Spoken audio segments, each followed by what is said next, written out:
We are good? Good. Okay. All right, I understand from our IT support staff, we are now good. Sorry, we were having a few momentary blips in the system. Okay, good morning, everyone. We'll go ahead and call the regular board meeting for Western Municipal Water District to order this morning. We'll go ahead and remind the folks at the dais and in the audience, not that we have a overwhelming audience today, but if you could please silence all of your electronic devices, because I know we're starting to get back into things so that those don't accidentally go off. Appreciate it. Set those on stun instead. Madam Secretary, could you go ahead with the roll call, please? Thank you. Good morning. In an effort to protect public health and prevent the spread of COVID-19, and in accordance with the Governor's Executive Order N-29-20, the public may view this board meeting online or virtually. The public may also attend in person. However, all unvaccinated persons must wear a mask while indoors. This meeting is live streamed online at WMWD.com.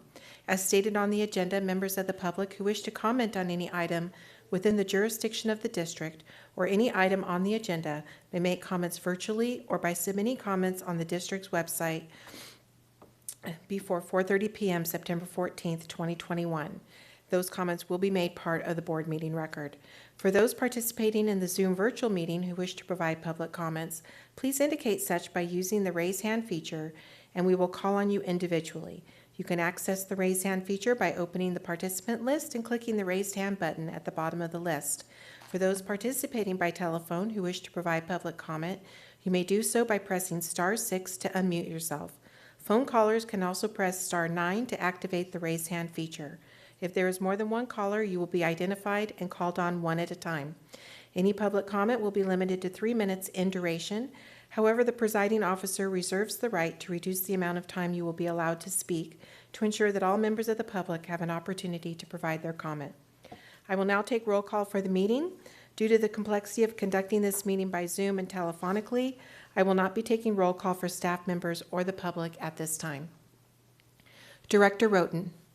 Good morning, I'm here. Good morning. Director Rizvi. Good morning, I'm here. Good morning. Director Gardner. I am here. Good morning. Director Torres. I'm here. Thank you. Good morning. President Denstedt. I am present. Good morning. Good morning. President Denstedt, you have a quorum. Thank you very much. Appreciate that. And hopefully we will be finished very shortly with reading on all those COVID protocols with any luck. Fingers crossed. Okay, this time we'll go ahead with the Pledge of Allegiance, folks. I understand we still have employees that are willing to come forward and volunteer to lead us in that. We do. We have Leo Becerra from our operations team today. Fantastic. If everybody could join us, please. Hi, I'm Leo Becerra. Please join me in the Pledge of Allegiance. Ready? Begin. I pledge allegiance to the flag of the United States of America and to the republic for which it stands, one nation, under God, indivisible, with liberty and justice for all.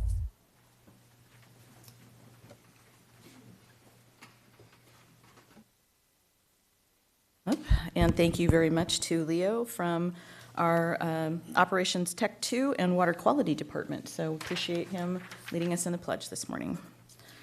All right, moving right along to our public comment segment on our agenda this morning. This is a time for any member of the public who wishes to address this board with any matter within our jurisdiction that we have the ability to be able to control that is not posted currently on our agenda. Madam Secretary, do we have anyone who wishes to comment under public comment today? President Denstedt, I see no hands raised at this time, and I have not received any written comments. Thank you very much. Seeing no members in our audience who are raising their hands and trying to draw attention to themselves for public comment, we'll go ahead and move on to the consent calendar portion of our agenda today. Is there any member of the board who wishes to pull any consent calendar item for discussion? Seeing. I don't wish to pull, but I would like to abstain from the minutes because I was not on the board on August 4th. Thank you. We will make a notation of that. Okay. Anybody else? Any other comments? Looking for a motion. I make a motion. I'll second. Okay. I have a motion by Director Rizvi and a second by Director Gardner. Anyone wishing to comment from public on this item? I see no requests. Thank you very much. We'll go ahead and call for the vote. Madam Secretary? Director Roten, Abstain on A and yes on B, please. Director Risby, Yes. Director Gardner, Yes. Director Torres, Yes. Director Dinstead. Yes. Thank you. The motion carries 4-1 with Director Roten on item A, with Director Roten abstaining, and 5-0 on item B. Thank you very Motion's much. carried. Moving on to our item number 6, items to be added to the agenda today. Mr. Miller. There's nothing to add today. Okay. Mr. General Counsel. Not today, Madam President. Thank you very much. Moving on to our action agenda this morning. This is for our committee assignments and appointments to thank you, we're getting documents passed to us for that matrix for committee assignments. Mr. Miller. Yes, this is, annually we go through and approve committee assignments, usually in January, but because we have a new director seated, Director Roten, President Denstead asked that this be placed back on the agenda so we could assign and share some of the workload with our new director. So I'll turn it back over to you, President Denstead, and you can walk through the matrix and discuss potential changes. Thank you very much. Appreciate that. So just a little context for the benefit of our new directors and going back over some things for directors who've been sitting here for just a few months. So our matrix, as General Manager Mr. Miller stated, we generally adopt this in January when we do a rotation, and it's usually in play for the entire year. Unfortunately, due to unforeseen circumstances and the loss of Director Galliano, we had several committees that he was assigned to, and those have been reassigned to folks who are willing to step up temporarily at least to fulfill that gap so we wouldn't lose representation within the region.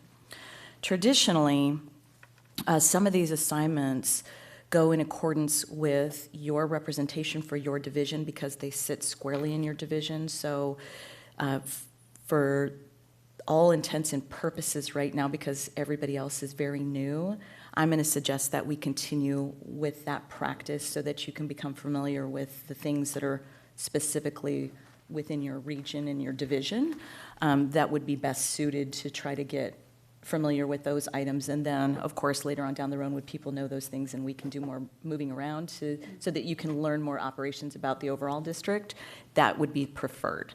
So with that, I'm going to go ahead and suggest, first off,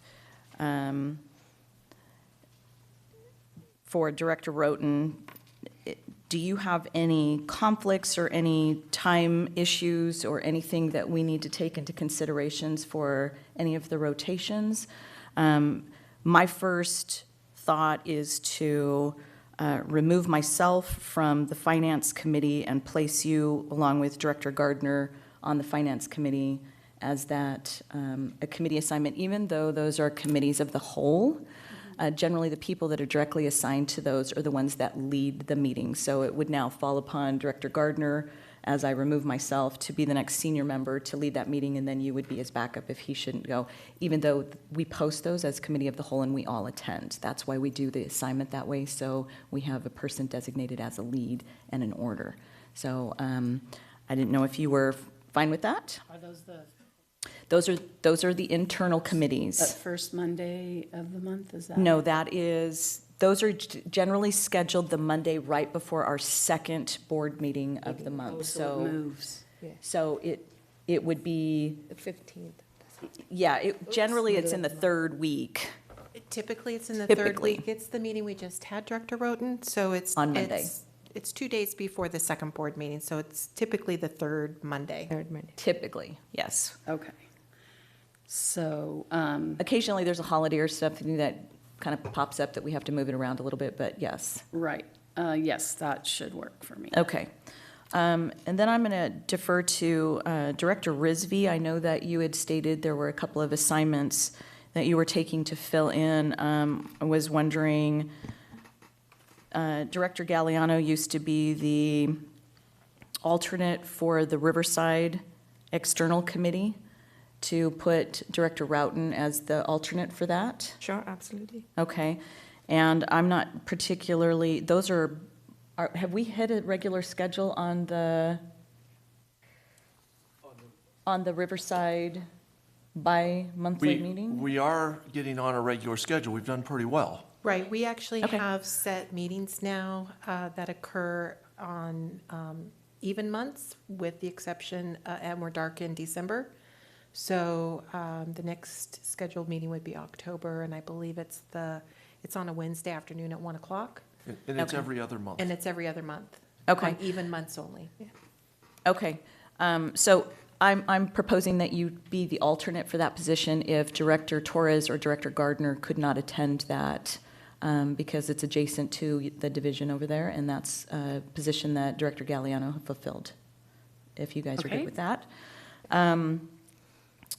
The next one would be, I wanted to check back with Director Rizvi on your committee assignment for the Rancho Committee. Are you still good with that one, or was that one that you wanted to change? I'm okay. Okay. But if like it's even out, if Dr. Rotten has that, I would love to share it with her. right? Okay, So- well, my other question to you would be Sarah, because I know that you, I recall that you had some concerns, but I wasn't sure which committees it was, so. I think I'm okay with Sora, but that was the one I had a issue, but I haven't had, with Rancho, we haven't had a lot of meetings. So it was like a time issue I had, but we haven't had a lot of meetings. So Rancho, I can definitely share with her. Okay, so why don't we go ahead to have Director Roten take the Rancho Yes. External Committee assignment, and we'll keep Director Rizvi on Sarah. And when does that meet, Rancho? Normally? Normally If they that meets every other month, right after we have the Strategic Communication and Government Affairs Committee meeting. So it's a carryover. So it's generally the fourth Tuesday of the month, every other month. That is correct. Yes. And is that here? It will alternate, well, currently it's by Zoom. It And once, when we no longer are meeting via Zoom, it alternates between districts, the location. Oh, okay. Yeah, so sometimes they come up here and sometimes we go down there, so. So I'd be the alternate on that one? No. No, you would be the, Oh, okay. you would be the primary, from Western. yes, Okay. okay. Moving down. Let's see, what did I do here? Okay. The next one that I am going to propose is for the Chino Basin Water Master. Director Torres, you're currently listed as the alternate, and I'd like to see if you'd be willing to move that as letting Director Roughton be the alternate for the Chino Basin Water Master. Yeah, that's fine with me. Okay, so we will do that move. And, They have standing meetings? yes, Yeah. Yeah. Yes, and Director Gardner is really good at keeping you aware of what's going on. Oh, great. yes, that one you will become to be very familiar with. Okay. And do we know when? Do you know when that meets? When does that normally meet? I would have All to the time. look at my calendar. Oh, okay. I'll get with you, Laura, on that. There's a board meeting, and then there are 3 pools, they call them, that meet monthly. And there's an advisory committee, which Wow. meets monthly. Okay. I just So- I You're- just want to be sure You're that. scaring her, Director Well, I just want Gardner. to What be are sure I you don't doing? have any That was standing meetings that day. If I So- may, the Water Master Board meeting itself is typically the third Thursday of the month. They have been dark since July on their board meetings. So Okay. the That- advisory that pool. looks okay so far. The pool committee meetings are optional. Yes. Okay. Okay, Of late, they have met monthly, okay, even in the month that the board itself was dark. yes, okay. Okay. And then Director Torres, I wanted to ask you about RICRA. You're the alternate on RICRA. If you were okay with Director Roughton taking that as alternate. And Director Rizvi, you are still the primary. Yeah, I'm okay with that. So it's in her area. Yes. Okay, thank you. Let's see, I dealt with that, dealt with this, dealt with that. We got RICRA, we got Chino Basin, we got Sarah dealt with.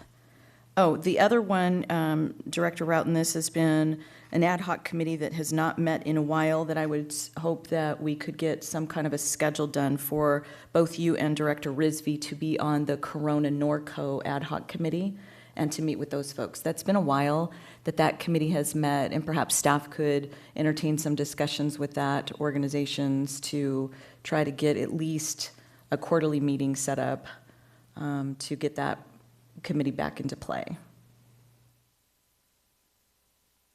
Okay, so. I'd be happy to do that.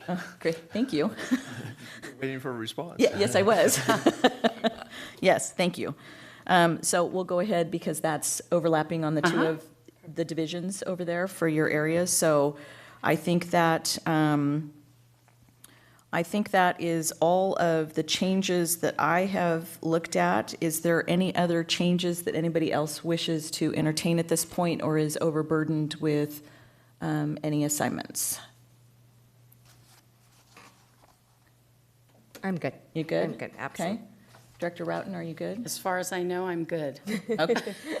Yeah, well, the Chino Basin is going to be an interesting thing for you. Okay. Director Gardner. I'm fine with things as they are. Okay, and Director Torres. I'm fine too. Okay. Did I need to cover those changes with staff again, or did you pick those up?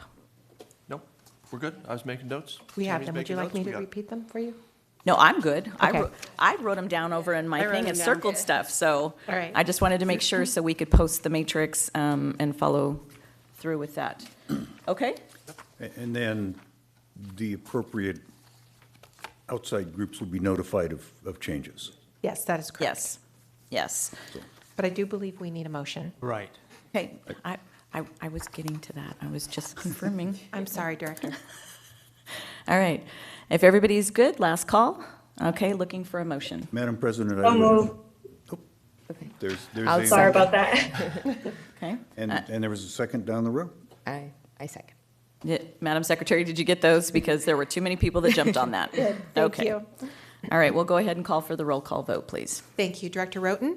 Yes. Director Rizvi? Yes. Director Gardner? Yes. Director Torres? Yes. President Instead? Yes. Motion carries 5-0. Okay, thank you very much. Okay, that completes our action agenda for today. Is that correct, Mr. Miller? That is it. We only had item 7A. Okay, thank you very much. Moving on to our report section of the agenda today, we'll go ahead to staff reports and start with General Counsel. Yes, thank you, Madam President. There's been some move afoot in regard to the Brown Act waivers during the COVID lockdown and the executive order.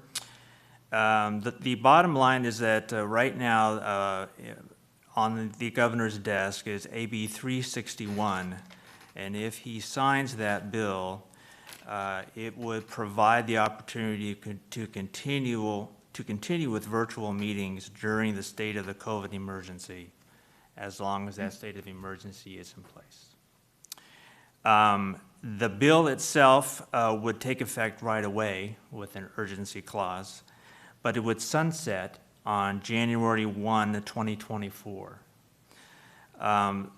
So let me just there's a number of other mechanics in the bill itself, but once the governor terminates the COVID state of emergency, and unless AB 361 is signed, then boards will have to go back to in-person meetings as of September 30. So there's a thought that perhaps this will be signed before September 30. My understanding is that the governor has until October 10th to actually sign it. So what this AB 361 would allow is for the use of virtual meetings, teleconferencing, without the usual teleconferencing that would apply to board members, where you would have to post the agenda wherever you are, allow the public to come in.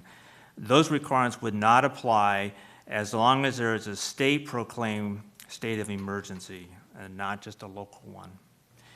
And the state and local officials have imposed or are recommending social distancing. So the bottom line is, during the current COVID state of emergency, if AB 361 is passed, you have the option to do virtual meetings. You're not obligated to, but you can.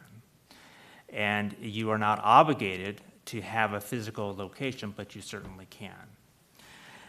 Once the current COVID state of emergency passes, then this bill would state that for any other state or governor proclaimed state of emergency, for any other calamity, that there could be virtual meetings during that stage as well. If AB 361 is used, going back to the more relevant for now, which is the COVID rule, if AB 361 is adopted, then we can begin to have virtual meetings under AB 361.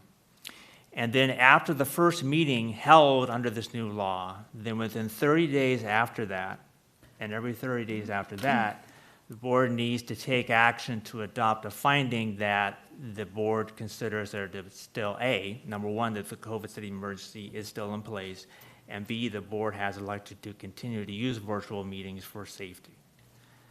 So September 30th is the end. We have to go back to the old rules unless something changes. One thing that could change is the adoption of AB 361. If that is adopted, you can continue with virtual meetings. And every 30 days after the first one, you have to take action at a board meeting to just verify that you consider it important to continue with virtual meetings. There are a couple other mechanics to it as well, and then I can get into those later, but that's the actual state of affairs. There is another bill that I don't believe has got out of the legislature nor gone to the governor, which would mandate virtual meetings and the actual technology for that, but that would only apply to cities and counties. So that's not something that would affect here. So that's the latest on that. Are there any questions on that? Questions? Mr. Gardner. Mr. Frey, it seems to me that if the governor preferred, he could extend his executive order rather than sign AB 361 and accomplish the same thing. Does that seem correct to you? Yeah, that's a very good question. So the executive order deals, as you know, with a lot of things. Right. One is you have till September 30 to continue with virtual meetings. So yes, he could adopt a new executive order or state, yes, going forward till whenever you can continue to have virtual meetings. I think the goal of the statute is to set forth in the law that as long as this COVID executive order is in place, regardless of whether it deals with Brown Act waivers, there will be Brown Act waivers. So, okay, thank you.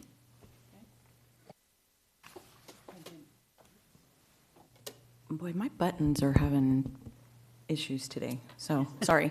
And it's on the dais, not my buttons, just so we're clear on that. Director Roughton, sorry. I had a question. I just wanted to make sure that I understood. So even if AB 361 is signed, if the state of emergency is canceled, then virtual meetings are not going to be allowed? That's correct. Okay, thank you. Okay. Questions from anyone else? Okay. Mr. Frey, I did have a question. My understanding is that the governor had until September 30th to sign bills, so you're saying October the 10th? I haven't heard that, so Oh, well, if we could get a confirmation from somebody on that. My understanding was he had until the end of September to sign okay. bills. That came from our ledge office, so I can verify that. Okay, just a point of verification on that, so that was just my understanding from what I heard, Our legislative so. folks in our office, Yeah. I can verify that. Okay. That way we know what to look for, so we can be aware of that. Okay. And if that's it on that issue, the Madam President had asked me to also mention that I had received a phone call from Director Torres on September 3rd, before the 3-day weekend, in regard to a self-report she was making under the Ethics Statement of Policy in regard to a fine she received from the FPPC. I then communicated with the President of the Board after the 3-day weekend on the 7th to just facilitate that, and then as I mentioned to the Board President at that time, as I did previously with President Stockton, I drafted a very brief memo just explaining what the ethics policy would be and what the options were for the Board President. It's my understanding that Director Torres did not call the Madam President directly, and I think that the President wanted me to at least explain why I was involved in the process, and it was simply to facilitate, and then to include that memo in my conversation with the Board President on September 7th, that it was in her purview to decide what, if anything, to do with that self-report. So does that explain Thank you. the situation? Questions? Well, Mr. Gardner? I guess I do have a question. Our policy says that board members must self-report to the president any pending or completed enforcement actions by any enforcement agency which could result or has resulted in disciplinary action under federal, state, or local laws or regulations. It doesn't say report to the general counsel. It doesn't say general counsel facilitates. So I'm curious, Mr. Ferre, why you put yourself in the position of becoming the messenger when that's not what our rules say. And I don't read the next sentence as giving the president any real flexibility. It says, the next sentence says, the president will then initiate formal action under this policy. That's all true. To be quite honest, I was trying to facilitate what, in my perception, was becoming a strained relationship between the president and the vice president. And the explanation, so that's why I did it. It was outside the scope of the policy, and I admit that was not part of the policy. That was the only reason I did that. In regard to what the actions of the board president are, that is true after the self-report. And then if you go to what the board president decides, which is in section 2.15, it says, that it is the responsibility of the president to initiate formal action if a board member's behavior may warrant reprimand, sanction, or censure. And then I laid out, as I said before, and this is the reason I laid it out to the board president like I did previously, is what her options would be in terms of her deciding whether it warrants a reprimand, sanction, or censure.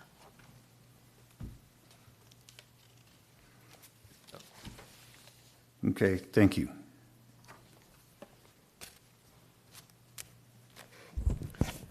Other questions? Okay. Is that the conclusion of your report? Yes. Mr. Ferre? Yes. Okay.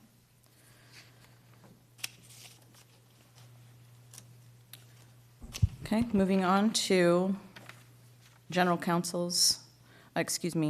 general managers' reports. Mr. Miller. All right, thank you. Steve, do we have the PowerPoint for my required coronavirus report? We have a presentation very similar to the presentation we do every month. I don't know what that part of it was. All right, keep going. Next slide. As of September 8th, Western's had no new positive cases amongst our employees, which is great news. We continue the suspension of shutoffs and late fees. Let's go to the next slide. So this is the graphic that we show you all the time, our arrearages. As of September 6th, it was $851,000. That's 31 days past due. What's new to this graphic is trying to show the board the 60 days past due, 61 days or more past due, which is the gold line on there. So you can see there's about a little over almost $250,000 difference in those two lines. So just kind of giving the board a feel for the length that people are past due. Next slide. We continue to push to find financial assistance for our customers. The CAP program has not been very widely utilized by our customers, 21 customers so far. The rental assistance program, only 5 customers have utilized that. Those are not our programs. We direct people towards those programs. Our customer service team contacts them and gives them the information they need to go apply. But as you can see, we've only had 26 customers participate in those programs out of over 1,000 that have arrearages. United Lift funding of $1,000 for one customer. So there are opportunities out there. I'm not sure why they're not more widely utilized at this point. Next slide. And maybe they're not more widely utilized because there's been a lot of talk about the money that's in the budget, state budget, which is $1 billion. So that is called the California Water and Wastewater Arrearage Payment Program. So we're following this very closely. That is the program that has $1 billion statewide to help out the arrearages. I have more details on that I'll get into in a second. Next slide. There's also what we call the LIWAP program. This is a Low Income Household Water Assistance Program. We're tracking that very, very closely. So the rules on that are still coming forward. So we'll be advertising that as soon as we know what to advertise and how to get that out. So we'll be getting that out. And there will be a qualification program for the customers, and we'll be passing out that information on how they can qualify. Next slide. All right. Any questions on that? All right. A couple other updates. Oh, sorry. I move fast. Just so, yeah, and I will try not to hold that up. On the low numbers that you mentioned, I was wondering too if that's maybe because some folks don't meet the requirements for it, possibly the thresholds or whatever it is. So Absolutely. And our customer service staff does a really good job of reaching out to the customers. And I've heard feedback back from our customer service staff, and I think Kevin Mascaro has shared that here at the board and with the finance committee, that we do hear sometimes that, I don't qualify for those programs. okay. So we definitely have quite a few customers that aren't low income that are not paying their bills. That was it. I actually, the other question I have is on a different one, so this Okay. is. Okay, and just to give you a little context on that, we don't establish a threshold on that. This board took action when we established the Low Income Assistance Program to fall in line with Edison and with the SoCal Gas to fall under the federal guidelines that they use for establishing what those income levels are. So perhaps as we go and advertise out, just as a point, that maybe we put that scale, because people may not realize that scale has inched up over years, over the last couple of years. They do essentially, and I hate to use this terminology, but it's like a COLA, to incrementally increase that every year to accommodate a little bit more income on that stuff. So Yeah, so,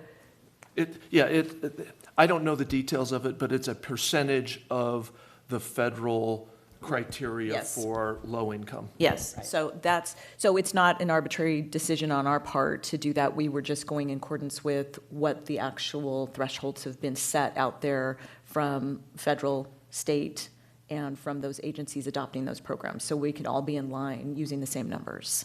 Okay. So- And I was actually kind of referring to like CAP and the rental assistance and United Lift. Okay. When it was mentioned that there don't seem to be a lot of takers on those programs. Yeah, and I think they're using those same numbers as well. Well, on it the depends on, qualifier. it depends Yeah. on the program. And I think, I think one of the challenges with the rental relief is people are using it for rental relief.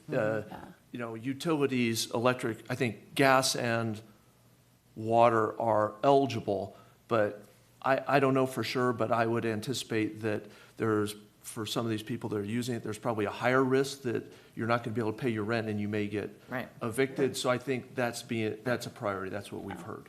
Well, I appreciate the effort on behalf of Western to get the word out on anything that's available to folks. I think that's great. We've been working really hard because we want to get that word out. We can't, we can only do so much to get that funding for them. However, we're doing a lot of work on the CWWAPP. This is the $1 billion. So this one, our finance and customer service team has really been hard at work. So we have filled out the state's online survey. So our numbers right now are that we have about $700,000 of eligibility under that program for arrearages. So we've sent that number up to the state. Now, the actual application, I'm not sure why they have a survey and then they have an application. The application is due October 6th. So we will send whatever the number is on October 6th up to the state. At that point, we anticipate that the payments will start arriving in November. We hope by November 1. So the $710,000 may fluctuate a little bit depending on who pays or doesn't pay by that date, but it looks like that'll kind of be the neighborhood of, well, depending on how the state allocates the money, but we will apply for around $700,000 for our customers. And again, sewer arrearages are not included at this point. The state has said, well, if there's money left in the program, it all goes to water first. If there's money left in the program, then it can be applied to sewer arrearages. But the order of magnitude is drastically different. So far, our sewer arrearages are $52,000, not $710,000. So a lot less significant. Any questions on that before I move to the last thing? Last thing, we've done this for several years now. Our HR team is on top of this. It's a program that they love to participate. It's the second annual Riverside College and Career Fair. We've also been doing the Chamber's Career Fair for numerous years, but we will be participating in this on September 30th. It's a virtual event, which is required, not as fun as doing it in person and actually meeting the students, but we'll be participating in that. And we'll have people from operations, engineering, and HR that will be on the virtual event, and we're trying to talk kids into getting inspired about the water industry. So I've participated in that and our chamber event, and our staff does an outstanding job communicating with potential future employees, and the enthusiasm of our staff is really just fun to watch. They really love their work. So hopefully we can inspire some kids to join the industry. And that concludes my report. Okay, any questions for the general manager? Okay, hearing none, we'll go ahead and move on to director's reports from our SAPA commissioner.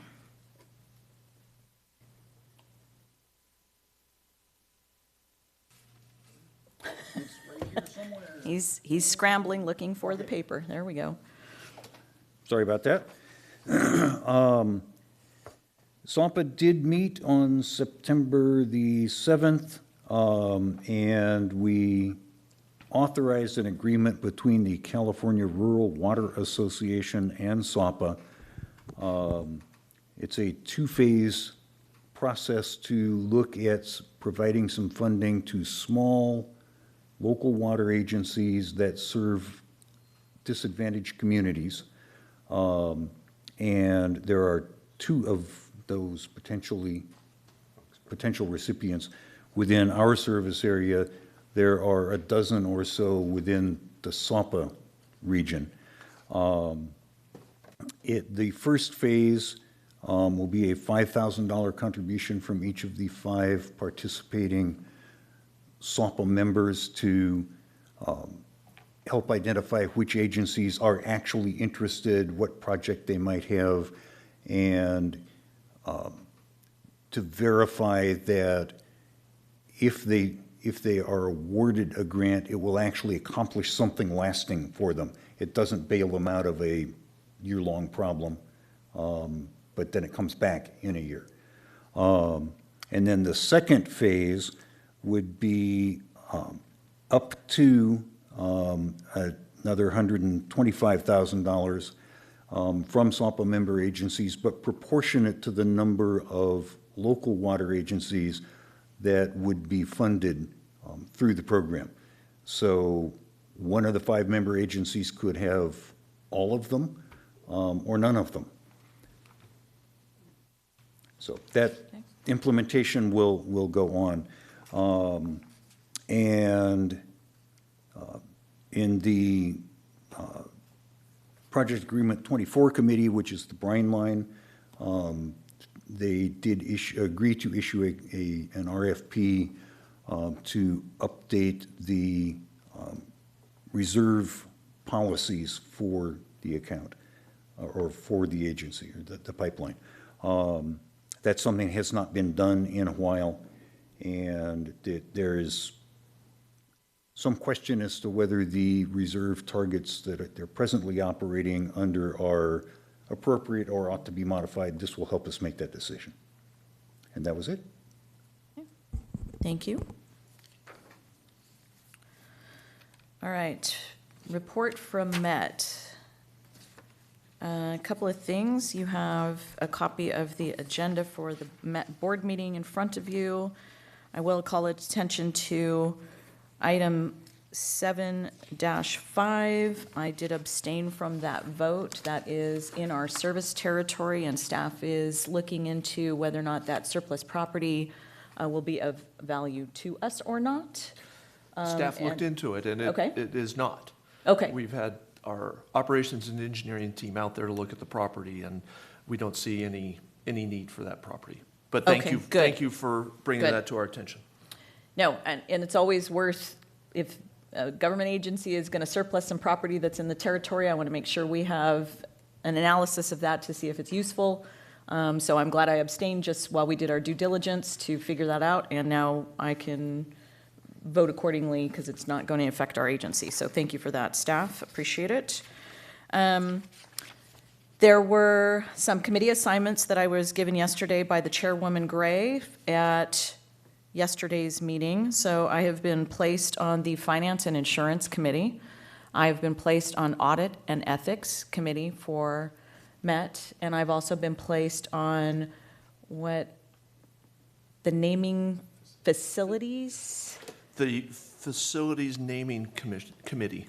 Okay, so, yeah, I'm trying to remember what the names are, because they use acronyms for a lot of stuff too, so I'm learning a whole new set of acronyms, let me tell you.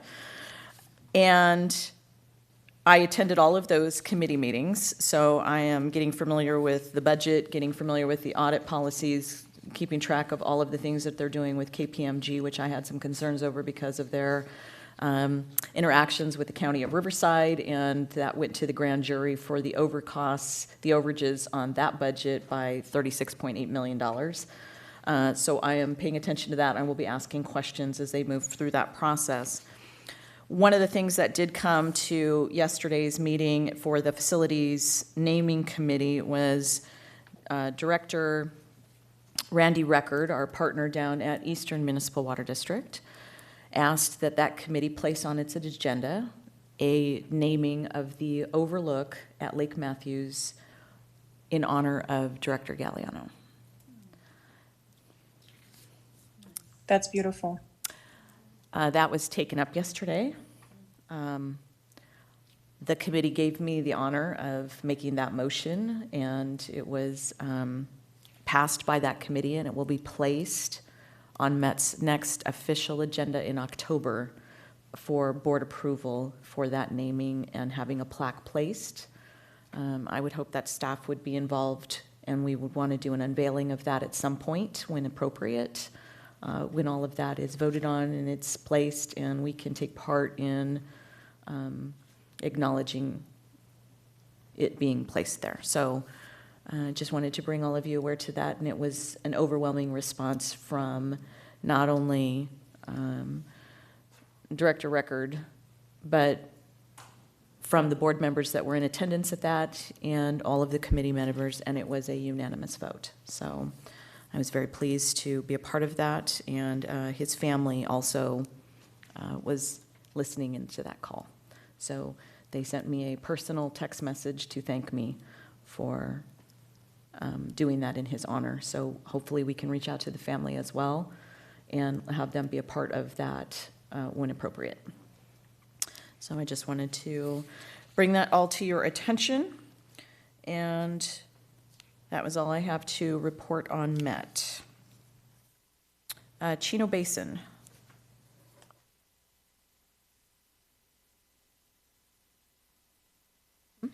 They're,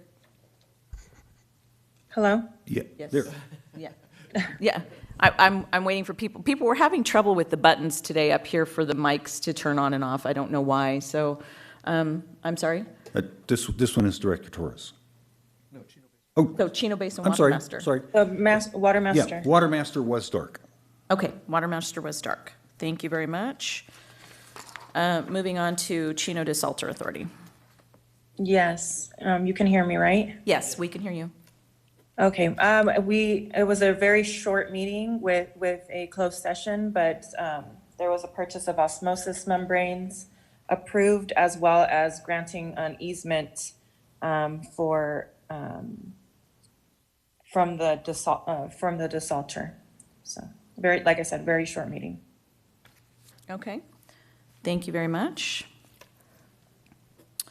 Moving on to RCRA. RCRA was dark and Sora was canceled. Oh, okay. Wow, you, all right. WRCOG, so WRCOG has a bunch of challenges right now, and while the meeting was very short for the consent calendar, unfortunately, the discussion for closed session was not. And there is some fallout from PACE and some potential litigation that was discussed in closed session. So we'll keep moving forward with that. But I would say to staff, you know, some of the messaging that we've got going on, and perhaps this is a topic as the water agencies and a collaboration that we have with our partners down at Eastern for our next agenda item coming forward on WRCOG, that we perhaps discuss our partnerships with the city for drought messaging and coming up with talking points to support them to push that message out forward. Because, you know, we've concentrated a lot on our customers, but I think we need to move on to other partners, and part of that needs to be the city. So it's just kind of a suggestion for a collaboration with Eastern to help our cities come up with messaging on what they could do to partner with us. So I think that's a really good idea. And on Thursday, I'll be presenting at WRCOG on our drought outreach messaging. So we're doing that Perfect timing. to the TAC on Okay. Thursday, and then to the executive committee, not sure of the date of that. So that's going to be a joint presentation with Eastern, Joe Mawad and I. So we'll be doing that tomorrow, and then on to the exec committee. Okay, great, thank you. And that is exactly our talking point is, and for everyone's benefit, the TAC committee is actually the city managers from all the Yes. cities. So that's really a good spot Yes. to talk because they're the ones that can actually initiate changes in their messaging. So we hope that's effective because we do need to push it out. Yes, and even with the agencies and the cities in particular that are operating their own services, we should all be on the same page so that we're all messaging the same thing across the region. So perfect opportunity, and glad we're on the same page. We're on So, top of it. Great. And Okay. and then it just, Sarah's talked about it a couple of times, but the messaging is a collaboration throughout the watershed of basically the SAPA member agencies who have gotten together to make sure that we have a unified message. Each entity can then take the message that we're providing them and they can tweak it for their own city or their own water district, but we're trying to make sure everyone's on the same page, they understand what the governor's saying, they understand what Metropolitan's saying, and then we can collaborate on what's happening here locally so that we're just not passing on a message that the governor's passing on to Northern California. We want it to be specific for our users down here because we are in a different situation than the rest of the state. So we want to make sure that that's clear. Great. Okay. Thank you very much. Any questions? Okay. Director Rizvi jumped the gun and already reported that Syrah was dark this month, so we'll go ahead and move forward with those comments. Okay. And we'll go ahead with comments, director's comments. I'll go ahead and start with Director Rizvi. Any comments this meeting? Just wanted to update that I was able to make a presentation at City of Corona. Last time we talked about how a partnership with Western has saved Corona $86,000, which the council was really happy. We gave them update about the drought and the messaging about drought. So the staff was very helpful. They gave me really good, wonderful notes, so I really appreciate that. And I look forward to working with, and I did make sure that the Corona knows that I am the representative and we will be having a great relationship with Corona. So that was great, and it was accepted really highly from Corona. Great, thank you. Okay, Director Routon. Just a couple of comments that I was fortunate on September 11th to be able to attend the remembrance ceremonies in all three of the cities in my division. Starting out, I don't know how they staggered them like they did, but it worked out so that I could go to each. Harupa Valley was first, and then Eastvale, and then Norco. They were all just poignant and wonderful in their own ways, but I just wanted to draw your attention to, if you have a chance to drive by Fire Station 47 in Eastvale on Hamner, they unveiled an incredible memorial to the Twin Towers, and it is lit at night, and it will be there into perpetuity, and it's breathtaking and moving and all of those things, so I just wanted to let you all know that. And then also I wanted to just give some acknowledgement and kudos to Director Torres. I saw the article in the Press Enterprise about scholarships that she had awarded. I know she mentioned it briefly at our last board meeting, but I wasn't really familiar with what had transpired. And so it was nice to see positive press, on something that feels good. So I just wanted to recognize that, and that's it. Okay. Thank you. Thank you very much. Director Torres, any comments? No comments except same as Director Routon, that we just went through the 20th anniversary of 9/11. Was beautiful to commemorate this weekend, and just that I look forward to the end of the month, and I think joining all of you in Lake Tahoe. Okay, thank you. Director Gardner.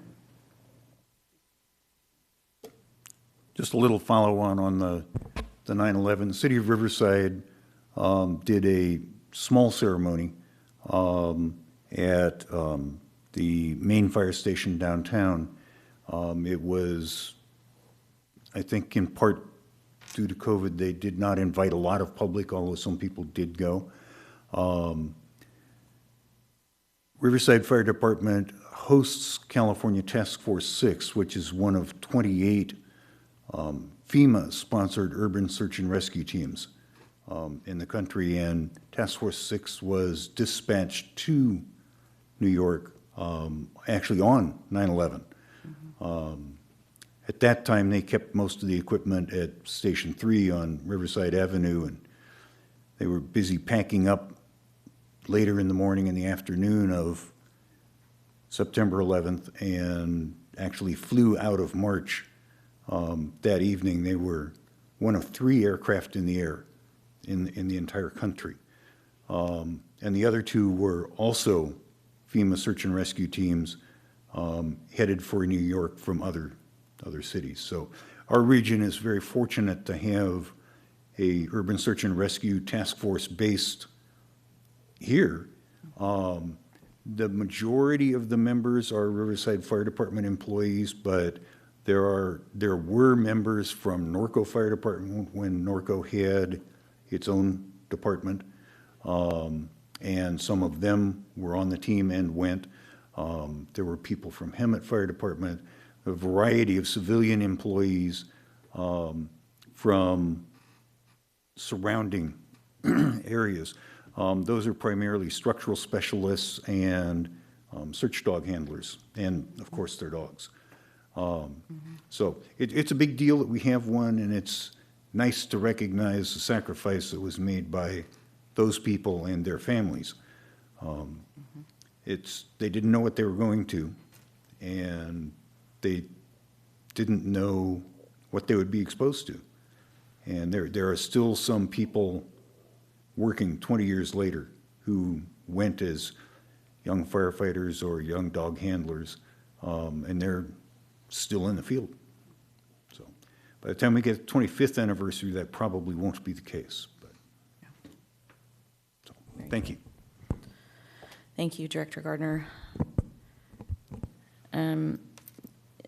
I also attended several events that day on 9/11, and my morning started at 5 a.m. when I went to the city of Marietta, who had their ceremonies at the exact time that the planes hit, and did a very they did the honoring of the bell ceremony, and if you've never been to one of those, it's a very humbling experience. It's very personal, and it's very it really sends a message out there to what people sacrifice for our lifestyle, for what we do. And, and to your point, Director Gardner, years past, I haven't heard anything recently, and I'm looking at Tim because Tim probably recalls this, but we've had a number of staff members who've participated in confined space rescues and trainings over the years. And so we've partnered with some of those organizations to be able to come and participate in those types of things so they can get training just for unfortunate circumstances like that. So I'm sure that's something that we, given the opportunity, will continue to participate in, because it's not something that we have to operate in all the time. Yeah, we're required to keep that Yes. up to date. Yes. We're constantly entering confined spaces, so yeah, we don't have the equipment that the fire department has, but we certainly are prepared to do that, and we certainly participate in all mutual aid programs in the region. Yes, so just for a benefit for this board, that's something that we actively participated in over the years, and our staff are trained at, and are what I consider also part of the professional field. Should we ever, if God forbid, the occasion ever rises, we're ready. So kudos to staff too for that. So a couple of things I wanted to throw out there too for stuff going on. Next month is Heart Healthy Month and American Heart Association Month, I do believe, and I would hope staff, in recognition and honor and support of continuing messaging from our former director, Bob Stockton, who was very passionate about that, we would continue to have our staff participate in Heart Healthy Month and American Heart Association things, because if that is truly in fact the case, it will be my intention to throw a challenge out to my colleagues on this board next month. So I look forward to hopefully getting some information out about that. Aqua Region 9 Conference Program. We're looking at doing some finalizing on that, but I understand that our general manager is being invited to be a panelist on that, and we'll be discussing that NASA program that was brought forward with the task force the other month. We're suggesting that as the topic for that region because I think it was a very interesting topic and how NASA partners with us. And water management. And so I think that just needs to be a broader message and people need to be aware of it because it was just fascinating. So we're doing some finalizing on that, and the Region 9 board is having a discussion on Friday to finalize that. So, Mr. Miller, we're looking forward to having you be a panelist. Well, I'm smart, and if I'm on that panel with Abby, I'm going to sit down quickly because she's really interesting.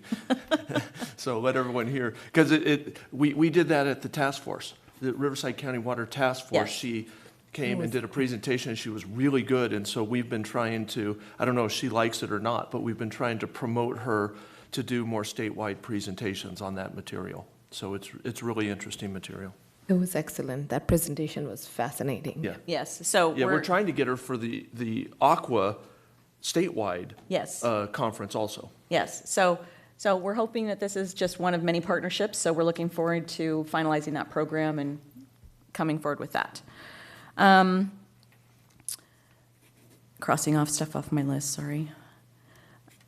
The other thing I wanted to bring forward too was I attended, along with Director Roten, was the Master Gardeners Workshop over the weekend.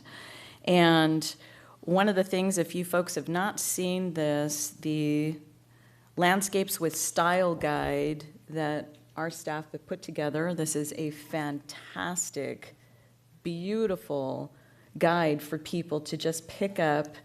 And inside it, it's got what they're calling garden by number design, and you can go at the different styles, and it gives you the plant array, it gives you the layout of how they did this, and it is just a wonderful full-colored brochure that we have available here at our office. I'm hoping that we can pass this out in greater numbers. I know that we probably have limited print right now, but I think this is going to be really interesting for folks that really get into gardening, and it gives them a how-to guide how to do that.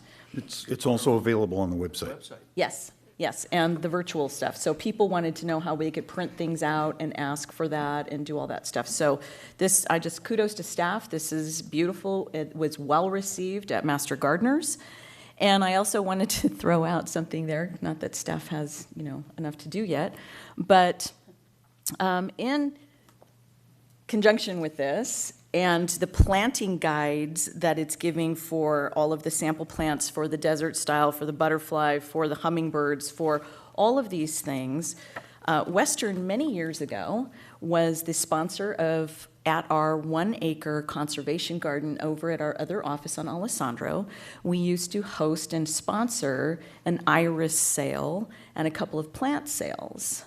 And so I'm going to kind of throw it out there and ask staff, I don't see any reason why we couldn't have a nice weekend plant sale out here on a Saturday, perhaps in November, and get with some of our local growers and partners to see if they would be willing to come out and participate and do a plant sale. Because the plants that we have listed in here, unfortunately, many of them are not standard at your big box. They're specialty items that people have a very difficult time finding. And so if we could partner with some of those folks and they could possibly order some of these things and we could pass out these style guides, we had an overwhelming response from the Master Gardener group that was in attendance over the weekend that said they would absolutely love to have a plant sale and participate in that. And I kind of laughed and giggled because one of the gentlemen that was on that call actually put in the chat, he volunteered his wife to help participate in that. So I found that very amusing. So I just wanted to let staff know that that was an overwhelming response that we got on hosting that plant sale, and perhaps we could find some partners and make something like that happen for first part of November, if that's Well, a yeah, possibility. let me turn it over to Tim, because when we did this in the past, it was a much different program. So we actually have already been talking about this. Let him give you a little update. Oh, fantastic. So in the past, in partnership with the California Association of Nursery Folks, Western did host an annual plant sale where the large growers in Southern California would bring thousands of plants out to the garden. It was called CAN, California Association of Nursery Persons. That program is no longer in existence, so we're going to have to work with some of the big growers again and figure it out, considering the timing. November, considering COVID, I don't know that November is going to be a possibility, but we will look into it, and perhaps we can do something out in the future in spring or once we have finalized the work at the March Field Museum. So we're still working on that, and we'll have a report in late October, November on the March Field Museum project. Oh, perfect. Okay. Well, just, food for thought and just an overwhelming response. So I'm glad to hear that we're in the works, because I think our iris sale that we did years ago, Tim, over there at the conservation, we had an overwhelming response from the public. That people showed up for that. I know it was Pam Favella's baby. Yeah. I know people called her specifically wanting to know when that thing was coming, because some of the bulbs and things that they special ordered for that event were not available anywhere else. And so people really participated in that. So it would be great if we could do that with our conservation plan and our garden design and partner up. So I think you'll be pleasantly happy with the progress at March, because we're using that as our plant list. Oh, I love it. So Perfect. I'm thrilled to hear that. So it's nice how all the pieces are starting to come together on that, and we've been waiting for a long time, and I know people have been chomping at the bit just to get back to, they like to see it. They want to see what it looks like, So thank you. I appreciate that from staff. And then for tonight, down in the city of Marietta, the city is hosting a town hall tonight, so I will be in attendance at that to represent our agency and be available for any questions and kind of see what the city's got going on. They're going to be talking about some development and things that they've got coming down in terms of approvals and projects and things that the city is turning out in high volume right now. There's a lot of construction going on, a lot of things being approved. So I want to make sure we've got our finger on the pulse of what it is that's happening down in our neck of the woods down in Marietta Division. So, okay, I think that was all of my reports. Moving along to... Director Dinstead, could I just add one thing in on? Sure. Because I think you mentioned it at the workshop, was the possibility with the plant sale of looking at irrigation methods. Oh, and- yes. So I asked, I think was last meeting thank you for that reminder. I think I asked the last meeting, Toro was a great partner of ours when we did the sprinkler replacement program, Tim, and see if we can go and tour their facilities, and that was a wonderful thing. But, some of the stuff that we really need to do in helping with because our customers have done a fantastic job of doing conservation. And so if we could get some of our vendors out here for some of the high efficiency sprinkler nozzles and things like that too, perhaps push our rebate program to them if they're not aware of that. That might be something to add on to that as far as a topic of discussion. So thank you for reminding me of that, because you're right, I did bring that up at the... I was listening. Yes, you were listening. So just, more help to assist our customers in what we have to offer as far as programs are concerned, what may be, hey, if you've got your stuff that's been in place for 10 years, there's much more efficient stuff out now that may be helping you to ratchet it up a little bit and get that little extra out of it. So... The Water Resource team at the next Engineering Operations and Water Resource Committee will be unveiling a new program. Oh, fantastic. You guys are all over it. Okay, great. Thank you so much. Appreciate that.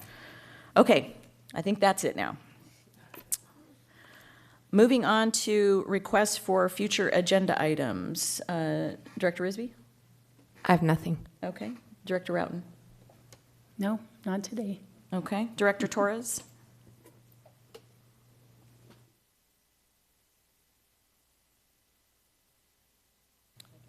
Director Torres, are you there? No requests. Okay, thank you. Director Gardner? I have nothing. Okay, thank you very much. And I will go ahead, per our policy and what was brought to the attention by legal counsel earlier in relation to the reporting that Director Torres has done, I will go ahead and ask that that be placed on a future agenda item for that, and ask that Director Torres provide any and all documentation she has received in relationship to the FPPC self-reporting that she has done. And can we do that for the next agenda? And do we have a date certain for the packet material to be submitted? So that's the 6th of October? October 6th, and staff materials and information into the packet would be September 30. September 30th? Correct. Okay, thank you very much. And that is all that I have. We have informational items on the agenda to review at your pleasure. The next board meeting is scheduled for October the 6th. I understand we do not have a closed session or any other items pending on our agenda today. Is that correct? That is correct. Okay. And is that your concurrence, General Counsel? Thank you very much, folks. We will go ahead and call the meeting